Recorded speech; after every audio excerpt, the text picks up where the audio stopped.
sino po ba ang pwedeng malitis under the International Criminal Court? Kailangan ba ako ay miyembro, ang bansa natin ay miyembro? Kasi kung hindi ka miyembro, ibig sabihin, hindi ka rin pwedeng maging bound sa International Criminal Court. Kaya importante kasi ngayon ang pinag-uusapan natin, miyembro ba? Dapat bang maging miyembro ulit? Ano ba ang magiging implications kung tayo ay sasanib muli dito sa International Criminal Court na tinatawag?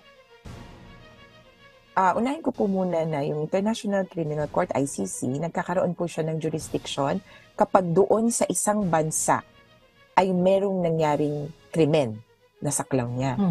Kaya, sabihin na po natin, for example, ang Ukraine, gamitin ko ng example yun para po malinaw. May nangyayaring war crimes sa gitna ng Ukraine, sa loob ng Ukraine. Hindi po miyembro ng ICC, well, noong panahon na yun, noong una, ang Ukraine. Pero po, pumayag siya na magpasaklaw. Okay? Nung pinag-aralan, meron bang nangyayaring war crimes o crimes against humanity sa Ukraine? Meron. Ngayon, sino ang may kasalanan? Kahit po nasa labas ng Ukraine yung may kasalanan, pwede pa rin po siyang masaklaw ng investigasyon and eventual trial ng ICC. So, hindi po kailangan na miyembro ng ICC yung nation ng nationality ng may sala. ICC. Medyo laging pinagkakamalan niya na sino na ang akusado, paano na yung paglilitis. Medyo advanced tayo mag-isip. Nandun pa lang po tayo sa investigation. Yung investigation, Attorney Nini, yung para pong PI. Palagay ko, napaliwanag niyo na to sa inyong mga discussions noon.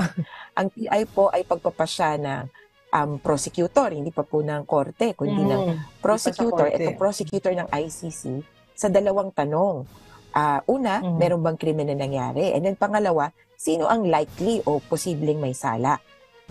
Kaya ito pong second question, nandun na po tayo sa ICC, sa kanilang investigation.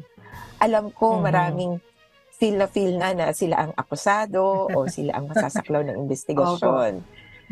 So, kumbaga, bato-bato sa langit, ang tamaan, talagang pumipiglas. Pero kasi medyo nakakatakot, attorney, di ba? Kung ako kung hindi naman ako, kung yung iba ay nararamdaman nila, naku, baka masaklaw nga, medyo matatakot na talaga, attorney. So, ang sinasabi mo, wala pa naman talagang formal charge, ika nga, no, doon sa International Criminal Court. Bakit tayo papasaklaw sa ICC? Hindi ba umiiral ang ating criminal justice system? Hindi ba dapat mayroon munang patunay na hindi umiiral ang ating criminal justice system para tayo pasaklaw sa ICC? Ano po ang masasabi niyo dito, attorney, sa argument na ito na kailangan muna faulty, mapatunayan na hindi naman pwedeng malitis dito sa ating bansa? Sige po, parang may punto yan, pero dun po sa Rome Statute, ang nakalagay po kasi doon ay papasok o eksena, kumbaga, itong ICC if the state is unwilling or unable to genuinely prosecute these crimes.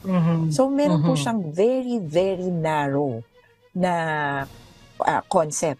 Hindi niya sinabi na if there is no legal system in the country, then we come in. Ang sinasabi po niya ay kapag hindi o ayaw litisin o imbestigahan itong partikular na krimen na ito, papasok ang ICC. So, ang tanong, kung meron po bang paglilitis o investigasyon tungkol sa crimes against humanity or war crimes o crimes of aggression or genocide na nililitis sa bansa mo, and then saka hindi pwedeng mag-step in yung ICC. So, yung konsepto na hindi gumagana yung legal system, hindi po yun yung ibig sabihin sa ICC. Hindi po yun yung ibig sabihin. Medyo parang generalize, kumbaga. Kaya ang hirap pong kontrahin, kumbaga, kasi totoo naman na may working legal system. Ang tanong, is the investigation or the trial on crimes against humanity within the courts system? Ang sagot po dyan ay hindi. So kung sa Pilipinas, wala pong nag-uusig o naglilitis ng crimes against humanity dun sa mga tinuturo or posibleng mastermind sa malawakan at maramihan at sistematikong pagpatay. Ang nangyayari pong investigasyon, paisa-isa. Yun, admitted po namin yun. Kami nga po, may isa po kaming kaso sa war on drugs na homicide laban sa 4 na pulis.